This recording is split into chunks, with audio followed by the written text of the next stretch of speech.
Welcome to the Garden District of New Orleans. This is my favorite neighborhood in New Orleans and one of the top 5 favorite neighborhoods for me, for all of the United States. Behind me right over there is the rink. It's called that because it used to be an ice skating rink, one of the first ones in the United States. It was open for the Continental Exposition of New Orleans of 1883.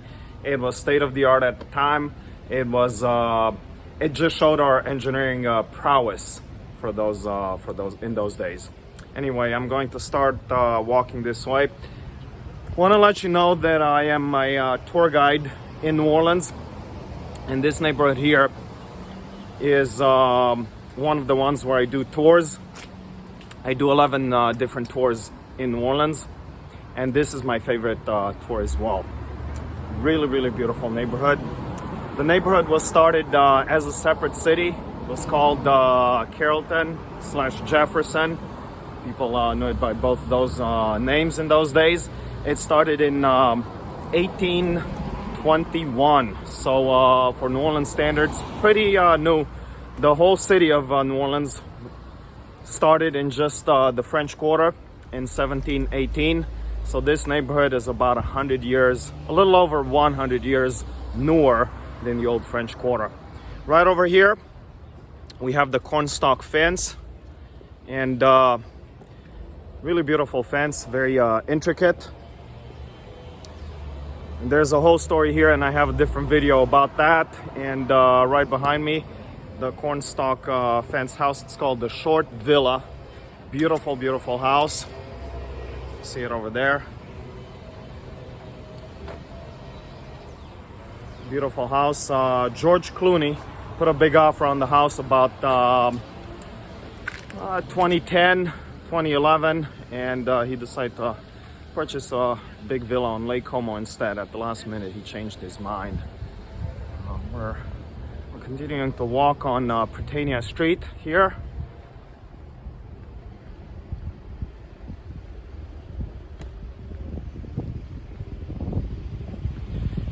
If I look very pale, it's because I applied a lot of sunscreen today.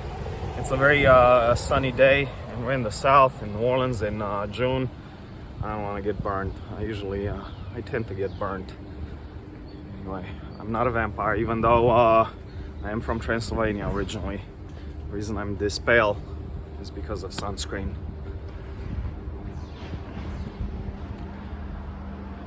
Prytania Street over here.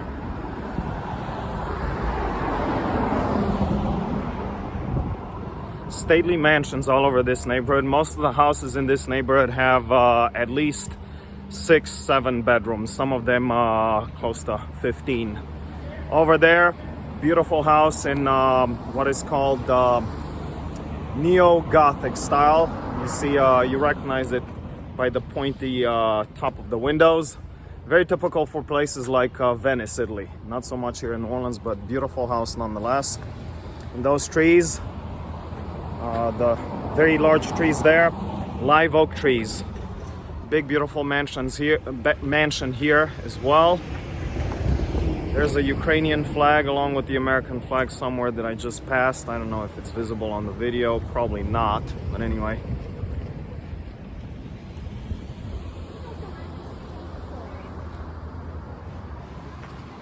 I'm going to take a brief break to talk about houses. I want to talk a little bit about the traditional streets. Well, I've seen them all throughout New Orleans. More live oak trees right behind me.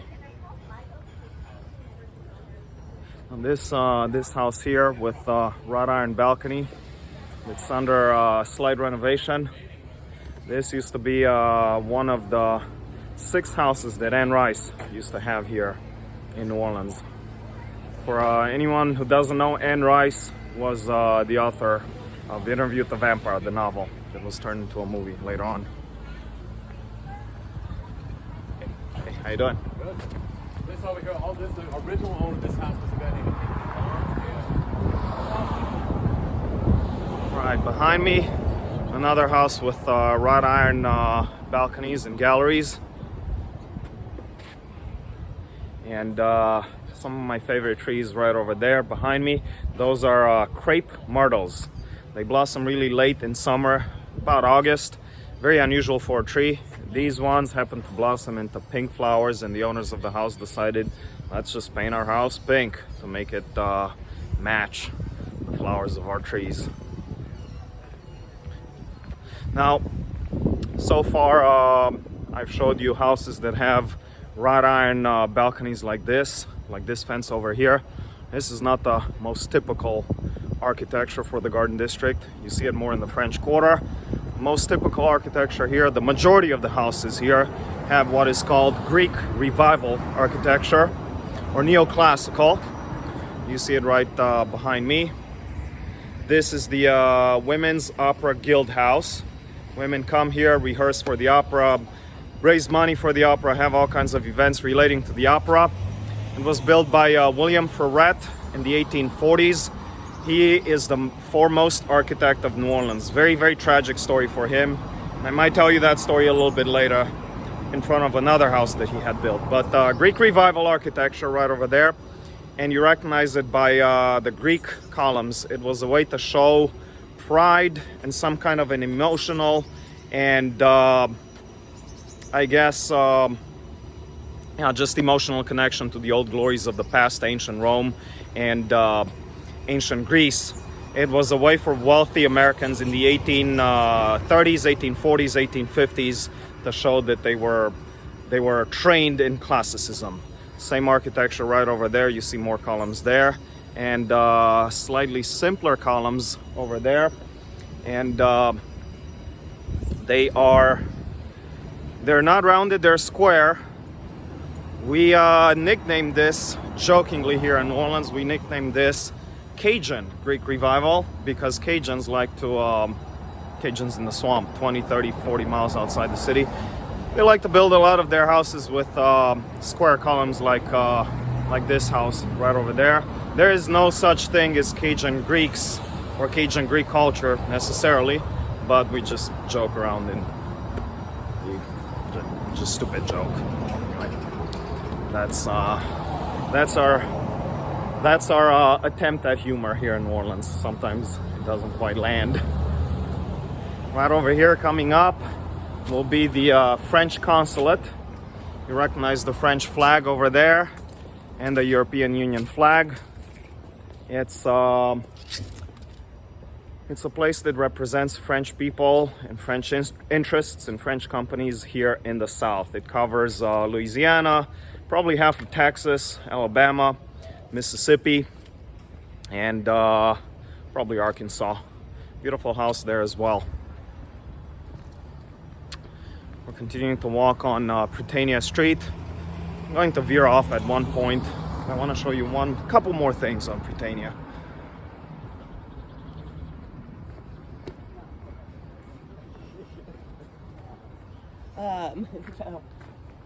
Oh, there are some cars. I thought maybe they were out already.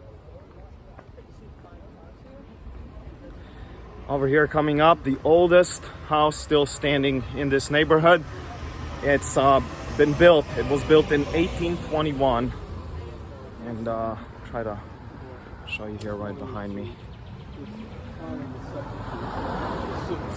Tour going on. Let's make another attempt. All right, I'll go around a little bit. But it's a house that has a lot of balconies. It was a way to get a little bit of an airflow in a time when we had not yet invented air conditioning in those days, in the 1820s. You see balconies all around the house. And you see that the second floor is taller than the first. The owners used to live on the second floor, whereas they put the slaves on the first floor, so they didn't care about the comfort of the slaves, unfortunately. Now, across the street over here, another big, beautiful mansion. Let's see if I can... No, I don't know how to do this. Anyway, I'll try to cross the street, show it to you a little closer. It's a school for girls right now, but originally built in the 1830s as a single-family home. Back then, it had 15 individual bedrooms. It's the Bradish Johnson House, built by a wealthy industrialist from the north, not from New Orleans. All right. Beautiful house over there. It combines a lot of architectural styles, very eclectic. Not, it doesn't necessarily work out in most cases, but in this case, I would not mind living in that house, even though it has Greek revival going on, a little bit of Baroque, a little bit of Belle Epoque, a bunch of architectural styles, hodgepodge, gorgeous house.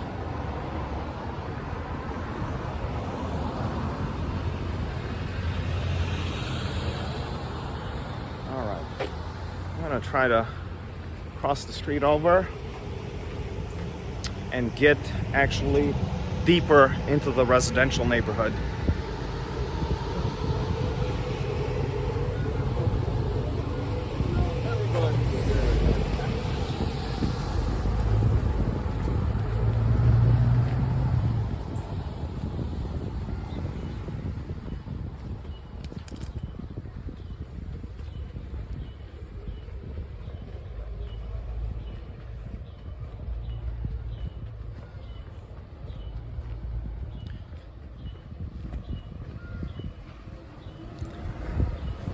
Now, I call this house that I'm just gonna pass by, I call it the Pepto-Bismol headquarters. It's just a stupid joke. It's not the Pepto-Bismol headquarters, but it's been painted in that color, and I'm not very happy about it, but whatever. Who am I to judge?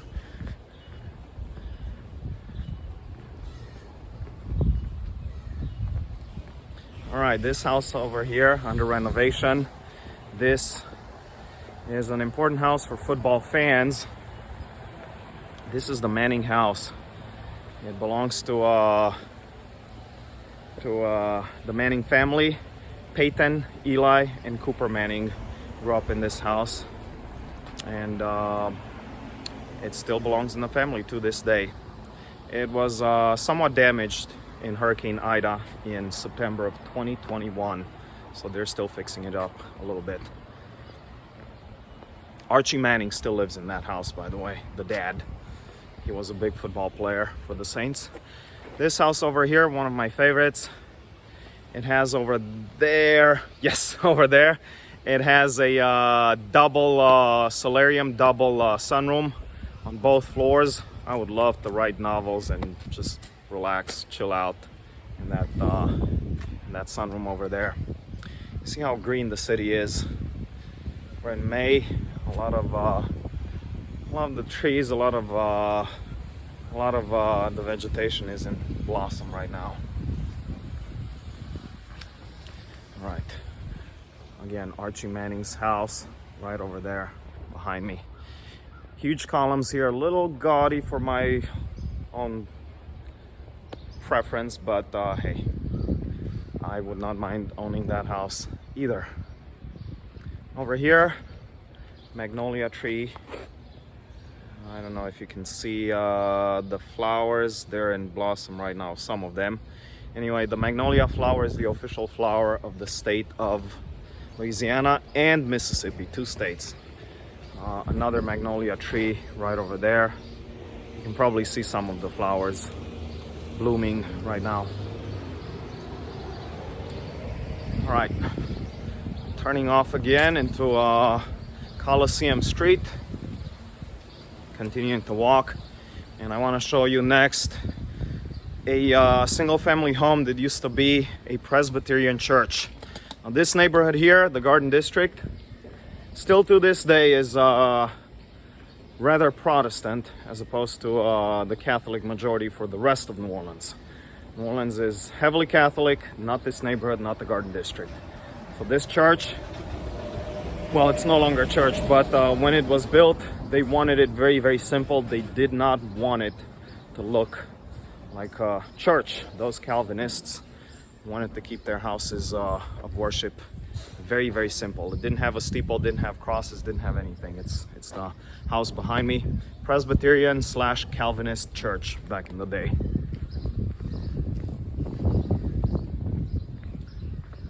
Behind me, we call these houses the Five Sisters. They're almost identical, and they were built by a wealthy industrialist in the 1840s for his 5 daughters. He had 5 daughters. He wanted to build them houses that looked almost identical, and he wanted them to be neighbors to one another. How thoughtful. I'll just give you a hint. The sisters did not get along very well to one another, with one another.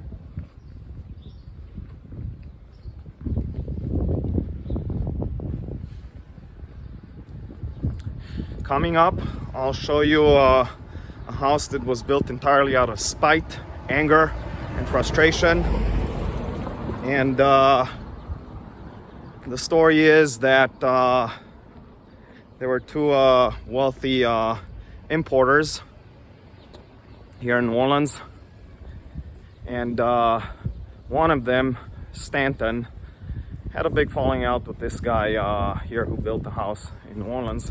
Stanton moved to Natchez, Mississippi, built himself a humongous mansion there, and the guy here in New Orleans wanted a replica, so he built this big monstrosity that you see right behind me. And he built it only 1,000 feet larger than his former friend's house, just to prove to him that he was richer, stronger, and better. You see the former slave quarters in the back there on the skinnier side, and the main part of the house over there. I'm gonna go to the front, and I'll tell you a few more things about the house. I'll just say this, as I'm walking, the house is used heavily in the filming of many Hollywood productions. The interiors were used for, the interiors and exteriors were used in both Preacher, the TV show, and American Horror Story. This house was used as the school for girls with exceptional abilities, the witches school, the young witches school in the Coven season of American Horror Story. It's very popular.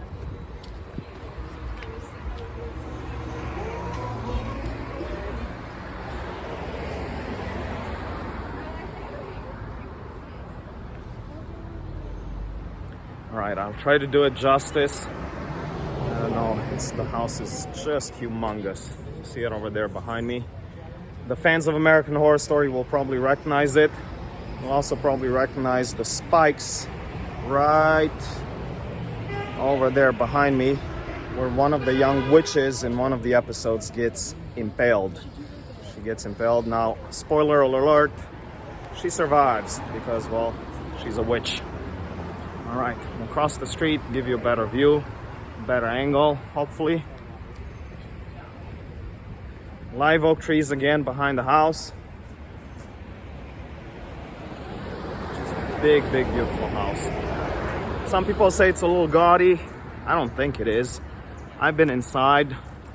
It's really tastefully decorated inside, at least that.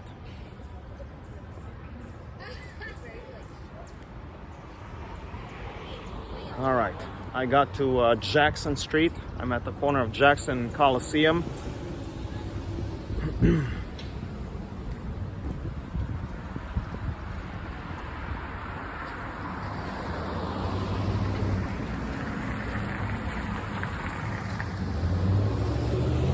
Some of the houses here belong to old money, and sometimes old money doesn't know how to handle money. And you can see some of these houses, even though they're beautiful, they're in dire need of repair. They need a lot of TLC. Really old live oak trees here, when they get to a certain age, their branches start drooping down like you see right behind me. Sometimes they even touch the ground like you see over there. Nothing wrong with the tree, it's just their natural development. I'm starting sweating bullets here. It's a really hot day, as every day is in the summer of in New Orleans.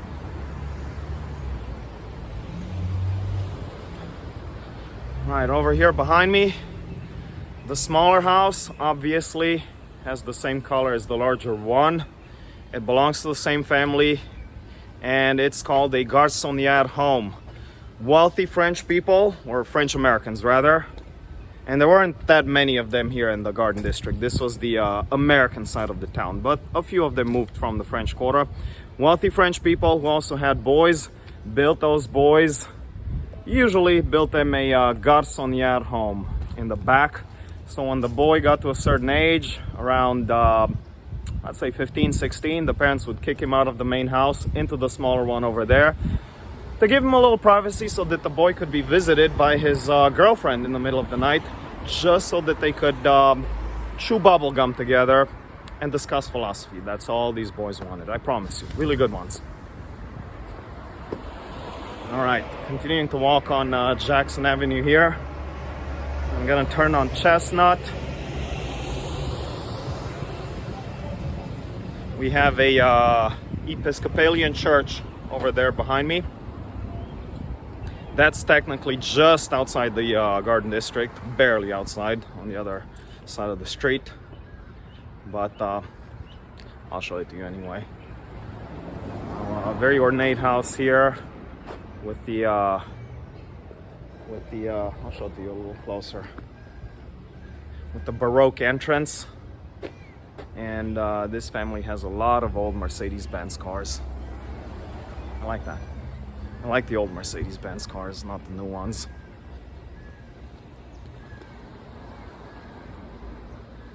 All right.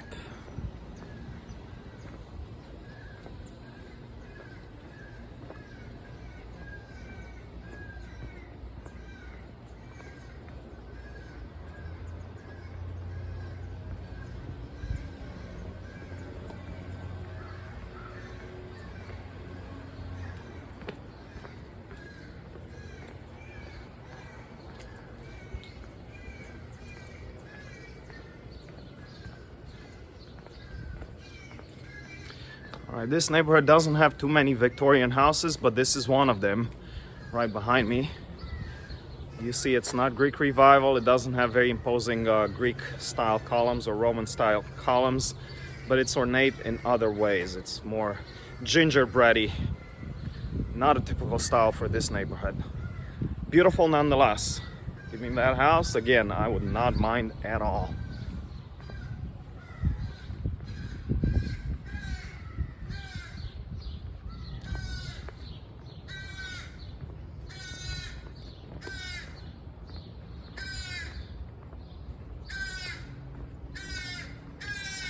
Coming up, a rather, I'm not gonna call it names, I'll just say it's a little unassuming house. Unassuming looking for this neighborhood. Right over there, built in California ranch style. It's the house that saved this entire neighborhood for looking just like itself. It was built in 1848 in California ranch style, considered very avant-garde for those days. The neighbors panicked, they went to City Hall and they pressed the politicians to put in a ordinance that said you are not allowed to build any new houses in this little neighborhood. Ironically, because the house was completed just a few months before the ordinance came into place, the house is actually covered by that ordinance, so it has to stay there for the rest of eternity, as unassuming as it looks. But I prefer more this style here. Again, this is a Greek Revival gallery style. When it has only one floor, we call them single gallery with those Greek columns over there. Beautiful house. Beautiful entrance. Coming up, we have the famous carriage house of New Orleans. It was literally used as a carriage, as a little stable for horses, so to speak, in those days. And it's under renovation, but they did keep the peeled plaster on purpose like that to make it more authentic. They're not gonna redo that part. They're going to leave it as it is. I talked to the owners. It belongs to the larger house coming up here as soon as I cross the street. This house coming up, much coveted by Samuel Langhorne Clemens, aka Mark Twain. He spent many nights here staying over at his friend, and he made a promise to himself that the only way he would move to New Orleans was if he could purchase this house from his friend. Well, his friend also loved his own house, so he never sold it. This house basically ruined, so to speak, ruined Mark Twain for us, for New Orleans. But you see how ornate it is. It's my second favorite house in all of New Orleans. I'll show it to you from the front as well.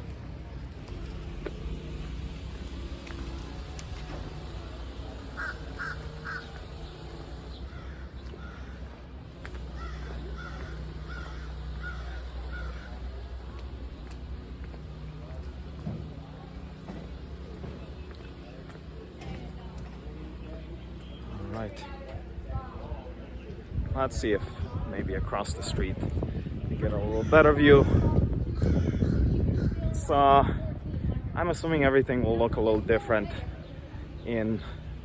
well, looks a little different in reality compared to on the camera, but you see it on more ensemble from there. Beautiful house. Today the house belongs to a very important family here, and they're very big into the Saints and New Orleans football in general. I'll just say that. The house across the street here coming up, of the 6 houses that Anne Rice used to own here in New Orleans, this was her favorite one, and she loved it so much because of the sunrooms on both floors. She loved writing those vampire novels, surrounded by natural light coming from the outside.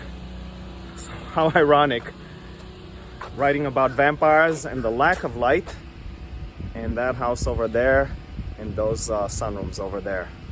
How ironic. Beautiful, beautiful house. The tree in front of it, another live oak tree. Now here across the street, we don't have too many, I don't know how to film this.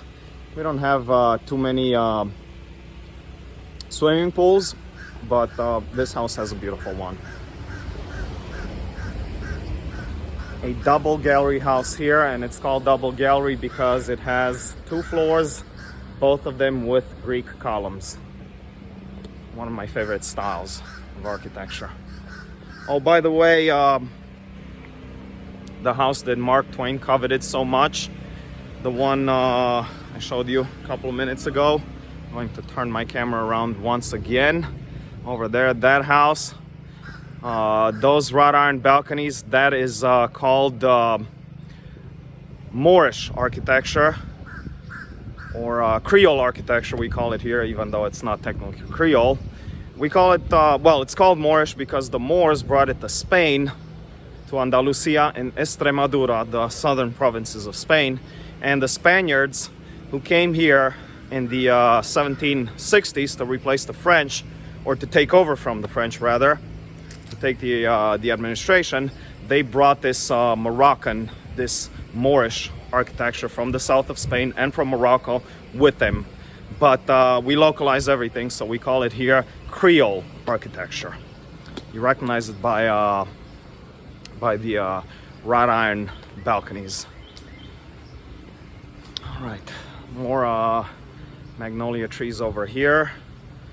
More double gallery houses.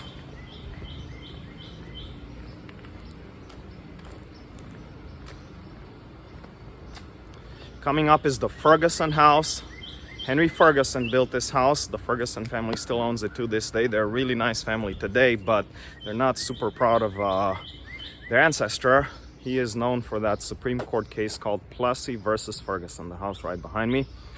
And basically Plessy versus Ferguson, big decision in the Supreme Court in Washington, brought in segregation for all of the United States. And the guy used to live there in that house.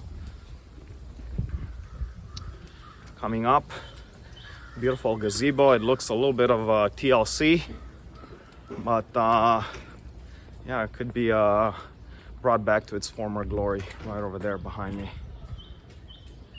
There we go.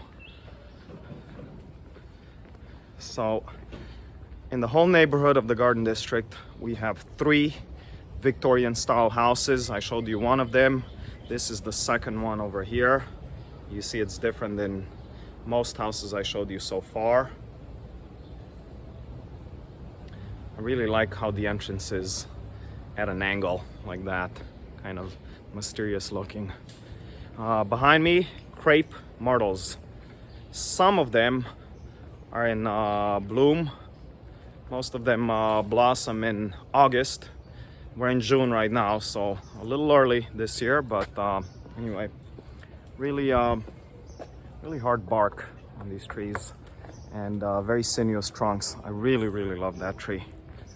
More of them here coming up this side behind me.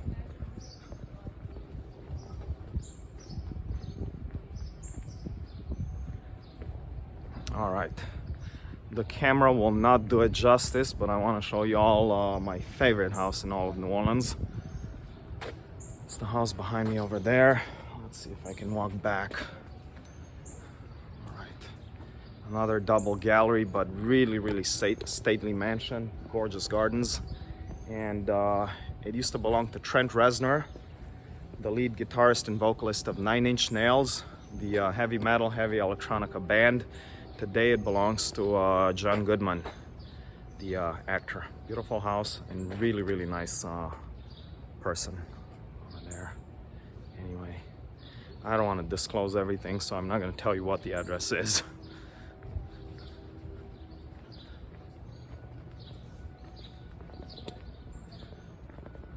Heavy bushes here, so that the guy has some privacy. I understand that. Super nice guy.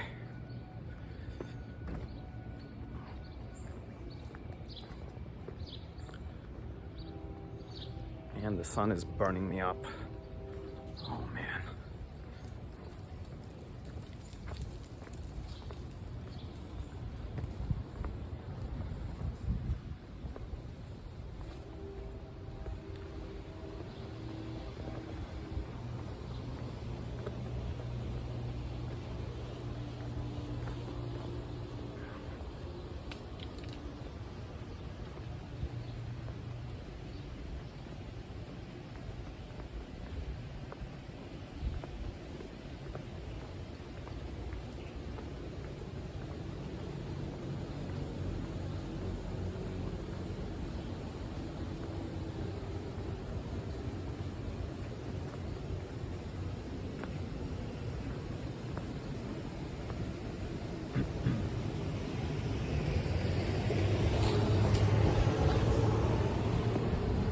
Catty corner from me, you'll see a house that combines Greek Revival style with Creole or Moorish architecture.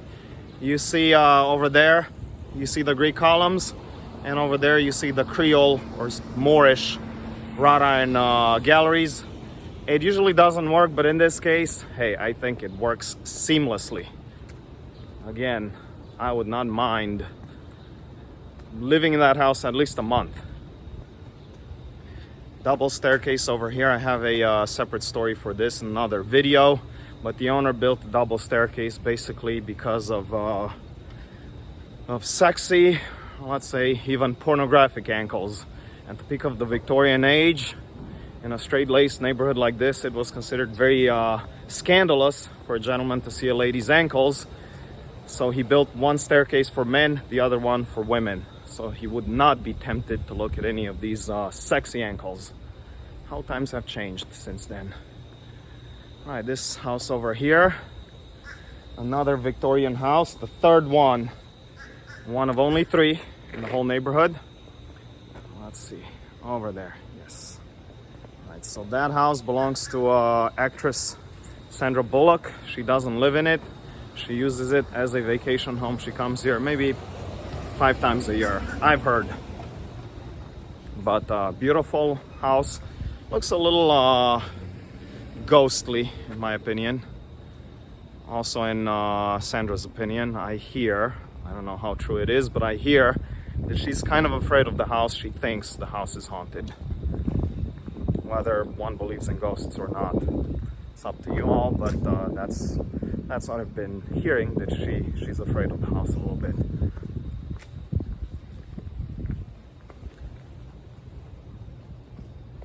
Over there,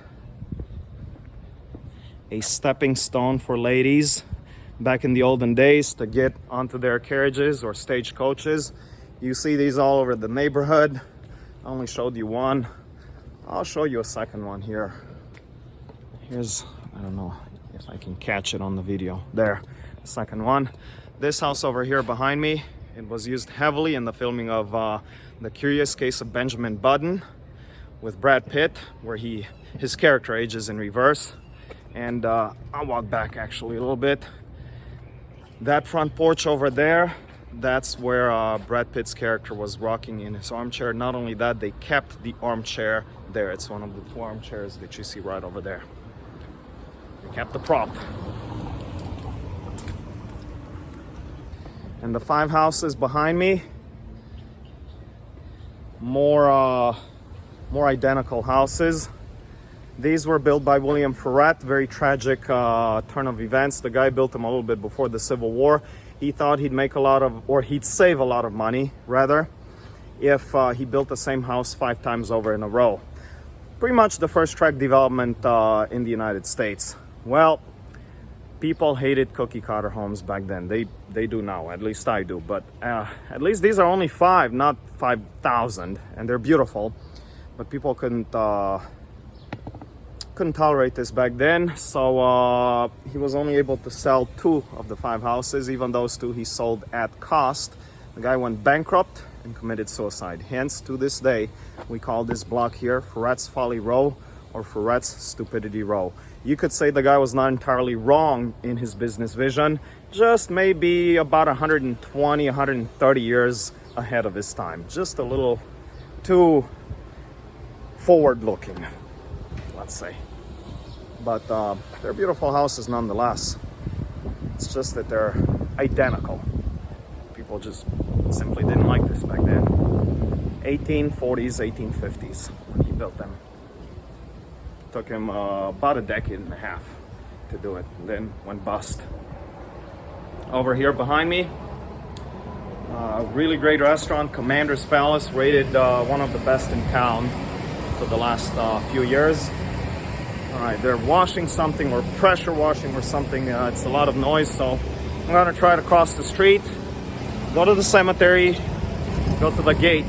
This is Lafayette number 1, and it's one of my favorite cemeteries on Fort Commander's Palace there, by the way. Once again, I told you this just a few seconds ago, but anyway. Lafayette Cemetery has been closed since 2018, closed to the public, or 2019, a little bit before the pandemic started. And they keep telling us that they're gonna reopen it. But right now, as of now, you have to have a grave there. Your family has to own a grave in order for you to get inside. It's been closed to the public for the last few years, unfortunately. Beautiful cemetery, very old, decrepit in many ways, but I also like it because it has vegetation. Most of our cemeteries here in the city don't have any trees around them. This one does. This one does.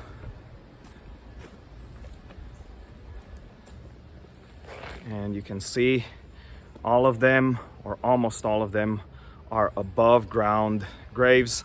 I'll explain a little bit later. Well, I'll explain in another video why we have these graves like this in New Orleans. There's a couple of reasons, not only one. You might think it's because of the flooding. It is. That's one of the reasons. It gets more complicated. There's a second reason for it, but I'll put that in the video about cemeteries of New Orleans. Anyway, this was the Garden District. I showed you about 75% of the neighborhood. Fairly small neighborhood, but beautiful. And I hope you enjoyed my video. If you liked it, please subscribe. Leave me comments, leave me likes, dislikes, whatever. Anyway, thanks for watching. Thanks. Bye-bye.